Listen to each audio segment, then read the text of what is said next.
alienating its people and risking further instability. I do not stand here to cast judgment, but to appeal to our shared humanity. President Ruto, I address you directly. Your people are not your enemies. They are the soul of Kenya, the dreamers and builders of its future. Listen to them, engage with them, abandon the rhetoric of violence, and embrace the path of reconciliation. The world is watching, and history will judge us not by the power we wield, but by the legacy we leave.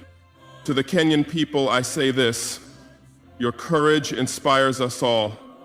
Your determination to demand accountability, to reject corruption, and to fight for a better future is a beacon for Africa. Do not lose hope, for your struggle is our struggle. The African Union, I am confident, will stand with you, ensuring that justice is served and that your voices are amplified. Let us delve deeper into the implications of this crisis for the African continent. The protests in Kenya are not merely a national issue. They reflect a broader trend of youth-led movements across Africa. Our continent is the youngest in the world, with over 60% of our population under the age of 25.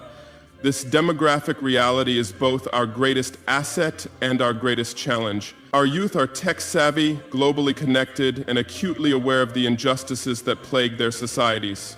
They see the wealth of our natural resources, the potential of our economies, and the promise of our democracies. Yet they are confronted daily with unemployment, inequality, and systemic corruption. In Kenya, the unemployment rate among youth stands at over 35%, with many graduates unable to find meaningful work. This is not unique to Kenya. It is a challenge we face from Accra to Addis Ababa, from Dakar to Dar es Salaam. The African Union must recognize this demographic shift as a call to action. We cannot afford to ignore the aspirations of our youth, nor can we suppress their voices with force. The protests in Kenya are a microcosm of a larger struggle, a demand for governments to prioritize inclusive growth, to invest in education and skills training, and to create pathways for young people to contribute to their societies. The AU's Agenda 2063, with its vision of an Africa of good governance, democracy, respect for human rights, justice, and the rule of law, must not remain a mere aspiration. It must be a blueprint for action, starting with addressing crises like the one in Kenya. I propose that the African Union establish a permanent mechanism for engaging with youth movements across the continent. This could take the form of a Youth Advisory Council, composed of representatives from member states, tasked with advising the AU on policies that affect young people. Such a council would ensure that the voices of the youth are not only heard, but integrated into the decision-making processes of our continental body. In the context of Kenya, this council could mediate between the government and protesters, fostering dialogue and preventing further escalation.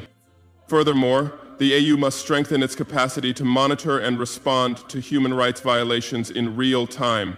The current crisis in Kenya highlights the need for a rapid response mechanism within the African Commission on Human and People's Rights. This mechanism could deploy fact-finding missions at the first sign of unrest, gathering evidence and engaging with all stakeholders to de-escalate tensions.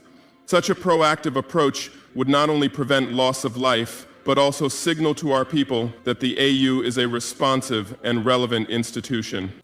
I also call for economic solidarity among African nations to support Kenya during this crisis. The economic pressures fueling the protests, high debt, inflation, and unemployment are not unique to Kenya. Many of our nations face similar challenges, exacerbated by global economic headwinds and the legacy of colonial exploitation. The AU, in collaboration with regional economic communities like the East African Community, should explore mechanisms to provide targeted support to Kenya, such as debt relief initiatives or technical assistance for economic reforms. This would demonstrate that Africa stands together, not only in times of prosperity, but also in moments of adversity. To the international community, I extend a message of partnership. The situation in Kenya has drawn global attention, with organizations like Amnesty International and Human Rights Watch documenting the abuses. While we welcome their scrutiny, we assert that Africa must take the lead in resolving its own challenges. The African Union, with its deep understanding of our cultural and historical context, is best positioned to mediate this crisis. We invite our international partners to support the AU's efforts, whether through technical expertise, funding for investigations, or amplifying the voices of Kenya's youth on the global stage. In closing, I reiterate my call for the African Union to launch an immediate investigation into the actions of President William Ruto's administration. Let this investigation be a step toward healing, accountability, and the restoration of trust in Kenya. Let it serve as a reminder that no leader is above the people and no government can thrive without the consent of the governed. Let it inspire us to build an Africa where the rights of every citizen... Lovely viewers, welcome to AMF4 TV. My name is Richard Che. I hope you are fine. Okay, we are talking about how African leaders has to be united by this an influential leader, Burkina Faso President Ibrahim Traoré. There is a video on social media, especially on our handles, that we have to share it to you for you people to comment on it, on how statements he has been making all these days. We'll keep on updating you on this issue, but don't forget to subscribe to our YouTube channel for more of this video as well as similar videos like this. Let's listen to whatever he said and on social media to see, and then also don't forget to comment when you watch this video. Kindly also not forget to subscribe to our YouTube channel, share this video for people to also watch and like us. Citizens are protected, where dissent is met with dialogue, and where the dreams of our youth are nurtured, not crushed. The time for action is now. Let us act with courage, unity, and purpose. Beyond investigation, the AU must facilitate inclusive dialogue between the Kenyan government, opposition, and civil society, particularly the youth leading these leaderless, social media-driven protests. This generation, born after Kenya's 1992 democratic restoration, is educated, connected, and uncompromising in its demand for systemic change. The AU should establish a platform to amplify their voices and push for reforms, not repression. A proposed youth advisory council within the AU could ensure that young people's perspectives shape our policies, preventing future crises. My own experience in Burkina Faso informs this call.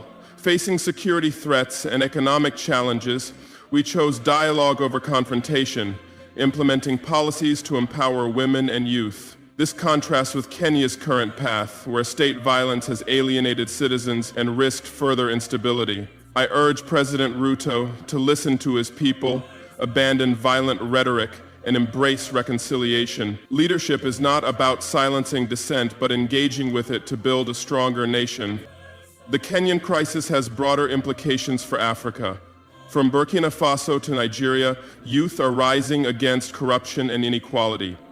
The AU's Agenda 2063 envisions an Africa of good governance and justice, but this vision requires action, a permanent mechanism to monitor human rights violations in real time, coupled with economic solidarity like debt relief or technical support for Kenya, could address the root causes of unrest. The AU must also strengthen ties with regional bodies like the East African Community to foster stability.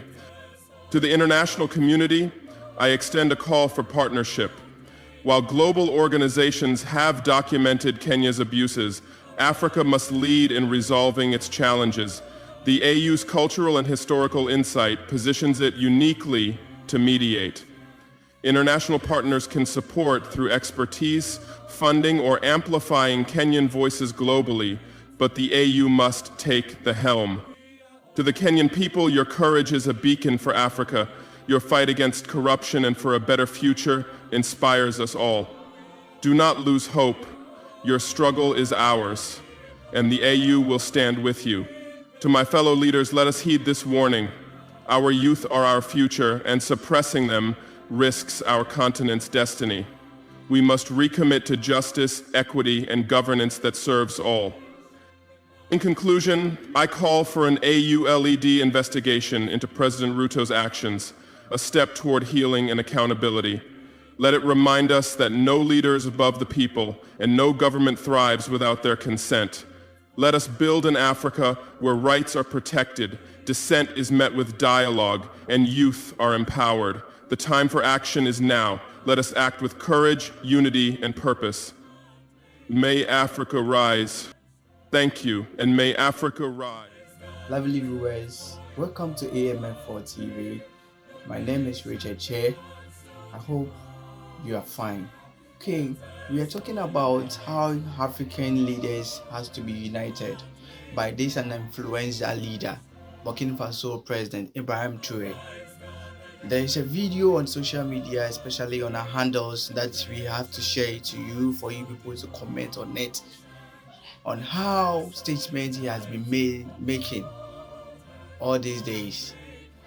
We'll keep on updating you on this issue, but don't forget to subscribe to our YouTube channel for more of this video as well as similar videos like this. Let's listen to whatever he said and on social media to see, and then also don't forget to comment when you watch this video.